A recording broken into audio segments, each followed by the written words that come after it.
Imagine waking up one morning with a strange, unsettling feeling, like something deep inside you has finally whispered the truth. You realize the life you've been living might not actually be yours. The choices you've made, the dreams you've chased, even the beliefs that define you. What if they weren't born from your authentic self, but molded by expectations, social conditioning, and invisible influences all around you? Think about it. How much of your identity truly comes from within, and how much has been shaped by the need to fit in? How often do you feel like you're just playing a role in a script written by others, society, family, or fear itself? Today, we dive into one of Carl Jung's most profound insights, that life doesn't truly begin until you find yourself. But what does it really mean to find yourself? Is it just self-awareness? Or is there a deeper, more transformative process unfolding beneath the surface of consciousness? Jung saw human life as a journey of individuation, the process of becoming your truest self. Unlike many psychologists of his time, he believed mental well-being wasn't about simply adapting to society's expectations. It was about uncovering the real self hidden behind the masks we wear every day. The truth is, most people never take this journey. They remain trapped in versions of themselves that were shaped by external forces, by culture, approval, or the desire to belong. They chase success, validation, and acceptance, thinking it will bring happiness. Yet deep down, there's a quiet unease, a subtle sense that something essential is missing. Jung believed that true life begins when we stop running from ourselves. But before we can find who we are, we must first understand what prevents us from seeing it. From the moment we're born, we're conditioned, given names, roles, and rules. We're taught what is acceptable, what earns love, and what leads to rejection. Slowly, without realizing it, we learn to hide the parts of ourselves that don't fit in. Think back to your childhood. Were there moments when you expressed yourself freely, only to be told to tone it down? Be realistic, or stop being so sensitive. Each time, you tucked away a piece of yourself. You began to build what Jung called the persona, the mask you show to the world. The persona helps us navigate society. It lets us fit in, communicate, and be accepted. But the danger comes when we start believing that the mask is who we are. Over time, we lose touch with the deeper, authentic self beneath it. And then there's the other side, the shadow. If the persona is what we show the world, the shadow is what we hide from it. It holds the parts of ourselves we reject, our fears, desires, vulnerabilities, and even hidden strengths. These parts don't disappear. They operate beneath the surface, influencing our reactions, emotions, and relationships in ways we rarely understand. Have you ever disliked someone instantly without really knowing why? Or been triggered by certain behaviors in others that felt strangely personal? Jung believed that what irritates us in others often reflects something we've denied in ourselves. That's projection, the shadow speaking through the unconscious. But here's the paradox. Within the shadow lies the key to your wholeness. The very parts of you that you've buried or ignored are not your enemies. They're the missing fragments of your inner unity. True psychological growth, Jung said, doesn't come from destroying the shadow, but from integrating it, accepting and learning from what you once rejected. Imagine what would happen if you faced every fear, insecurity, and repressed desire with honesty instead of avoidance.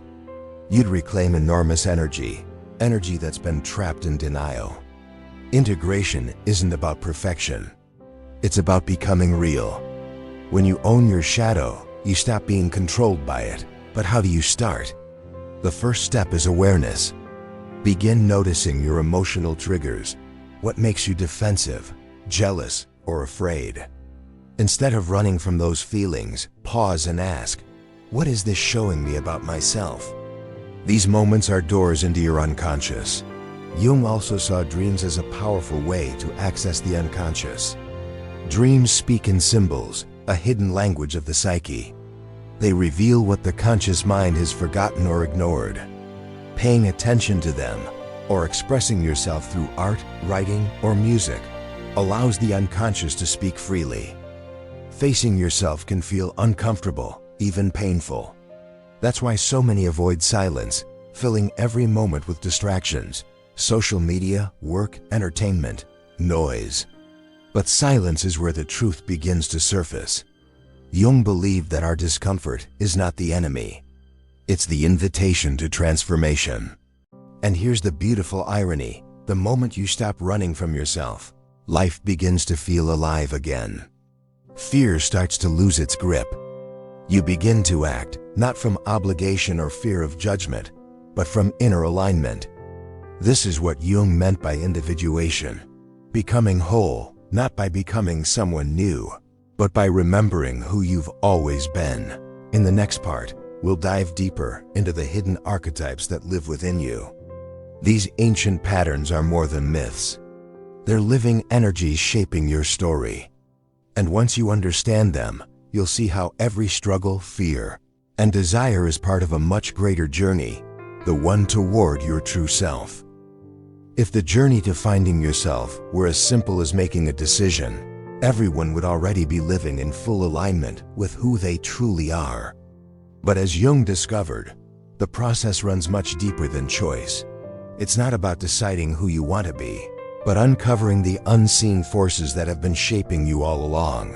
Why do we repeat the same mistakes, fall into familiar patterns, or feel drawn to certain desires or fears, even when we consciously try to change? Jung's answer was revolutionary. Within every human being exists a collection of archetypes, universal psychological blueprints that live deep in the unconscious. Jung called this shared layer of the psyche the collective unconscious. It's like an ancient memory field, a reservoir of wisdom inherited from all of humanity. These archetypes shape the way we think, feel, and behave, not just individually, but collectively.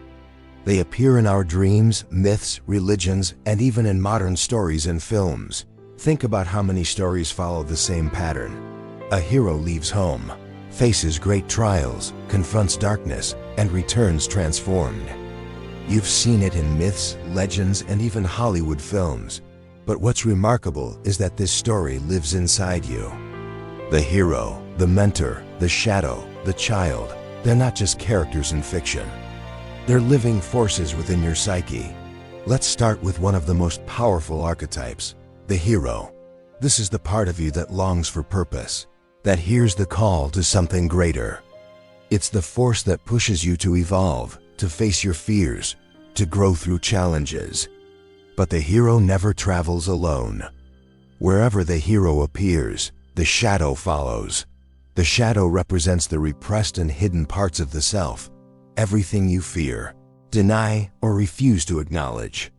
In myths, it shows up as a dragon, an enemy, or a monster the hero must face. In real life, it appears as self-doubt, fear, resistance, or that inner voice whispering, "You're not enough." This inner battle plays out every time you stand on the edge of change, when you want to speak your truth, but fear rejection, when you dream of something bigger, but feel paralyzed by doubt. The shadow tests you, but it also teaches you. Because in every myth, the hero can only transform after facing the darkness. The mistake most people make is trying to suppress the shadow, to deny their pain, their anger, their insecurities. But Jung taught that true transformation comes not from rejection, but from integration. The shadow isn't your enemy. It's your hidden potential. Within fear lies courage. Within shame lies compassion. Within doubt lies humility. Ask yourself, what do you dislike most in others? What qualities trigger or upset you? Jung would say those traits often reflect your own unacknowledged shadow. The people you judge mirror the lessons you have yet to face. When you begin to see every projection as a message from within, life itself becomes your teacher. But the hero and shadow are only two of many archetypes living inside you. Another vital pair, Jung said, are the anima and animus. These represent the inner balance of masculine and feminine energies within every person, not in a gendered sense, but as expressions of the psyche. The anima is the feminine aspect within men, intuition, emotion, creativity, and connection to the unconscious. The animus is the masculine aspect within women, logic, assertiveness, and clarity of thought.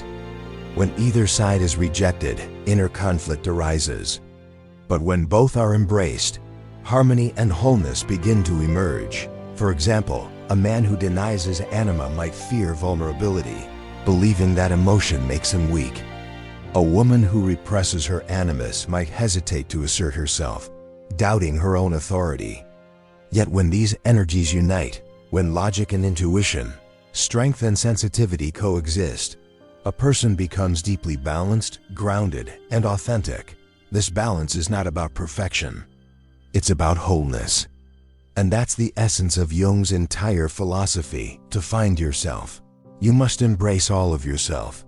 The light and the dark, the masculine and feminine, the known and unknown. The process of individuation isn't about changing who you are. It's about becoming complete. Yet even this profound understanding leads to one final question, a mystery at the core of Jung's work. If the goal of life is to find yourself, then who exactly is the self you're supposed to find? Is it a personality, a soul, or something far more expansive than either? Because what Jung eventually realized, and what we'll explore in the next part, is that the greatest illusion of all may be the illusion of the self itself. What if you were never truly separate, but part of something infinitely greater?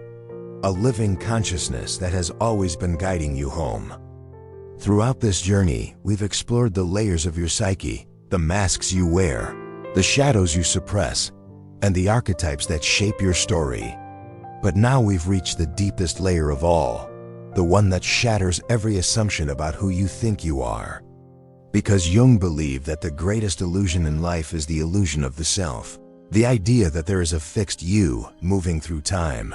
Most people live their entire lives convinced that they already know who they are. They define themselves by a name, a career, a culture, a past. They build stories around these things and say, "This is me." But what if that you is only a small fragment of something much greater? A surface ripple on the ocean of your true being.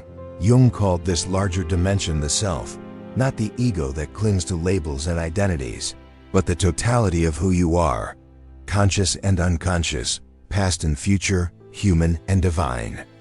The ego is like a spotlight, narrow and focused, while the self is the entire sky it shines within. And here's the paradox, the ego isn't your enemy. It's necessary for navigating life. It gives you structure, helps you function, and allows you to relate to the world. But the problem arises when the ego forgets that it's not the whole story. When it mistakes itself for the entire self, you feel separated, lost, and disconnected from the deeper truth of who you are. Have you ever felt a quiet sense of longing, as if something inside you is missing, but you can't quite name it? That feeling isn't emptiness, it's your deeper self calling you back. Jung believed that what we call suffering or crisis often isn't punishment, but an invitation, a way for the self to awaken through the ego's resistance. So what does it mean to awaken to the self? It means realizing that the I you identify with, your thoughts, emotions, and memories, is not your true essence. You are not the voice in your head. You are the awareness listening to it. You are the vast field of consciousness in which every experience arises and fades. When you see this clearly, fear begins to dissolve. You no longer cling to success or approval to prove your worth, because you understand that you were never separate from life itself. You are not just living in the universe, you are an expression of it. But if this truth is so liberating, why do we resist it? Because the ego fears its own dissolution. It believes that letting go means losing control or identity. Yet what actually happens is the opposite. When the small self lets go, you don't vanish. You expand. You become fully alive, aware, and connected to everything around you. Jung often said that awakening is not about becoming perfect or transcendent. It's about becoming whole. It's about accepting the paradox of being human. both limited and infinite, fragile and eternal. To awaken is to live in harmony with both, to be rooted in the world, yet aware of the vastness beyond it. So how do you move toward this awakening? Jung offered a path, not a quick fix, but a lifelong practice of inner listening and surrender. The first step is to embrace the unknown. We fear what we can't control, but it's in the unknown that the self reveals its wisdom. Every unanswered question, every silence, every mystery, that's where transformation begins. 11. The second step is to release attachment to labels. You are not your job, your failures, your trauma, or even your personality type. These are experiences, not your essence. The more you cling to them, the more you limit what you can become. Let them go, and you'll discover that identity isn't something to protect, but something to evolve. The third step is to listen to your unconscious. Your dreams, instincts, and intuitions are not random. They're messages from the self. Notice recurring symbols or feelings that keep surfacing in your life. These are clues guiding you toward balance and wholeness. And finally, the most profound step, surrender to the process. Awakening is not an achievement. It's an unfolding. You can't force it or control it. All you can do is stay open, curious, and willing to face what arises. The self reveals itself in its own time, often when the ego finally stops trying to be in charge. Here's the ultimate realization: you were never truly lost. The self you've been searching for has always been here, quietly watching, waiting for you to remember. The purpose of this journey isn't to find something new. It's to return to what's been within you from the beginning. So now the choice is yours. You can continue living as a fragment, defined by fears, expectations, and illusions, or you can step into the unknown and claim your fullness. To find yourself is to remember that you are not separate from life, but life itself, unfolding in human form. Because as Jung said, life really does begin when you find yourself. And now you know the way.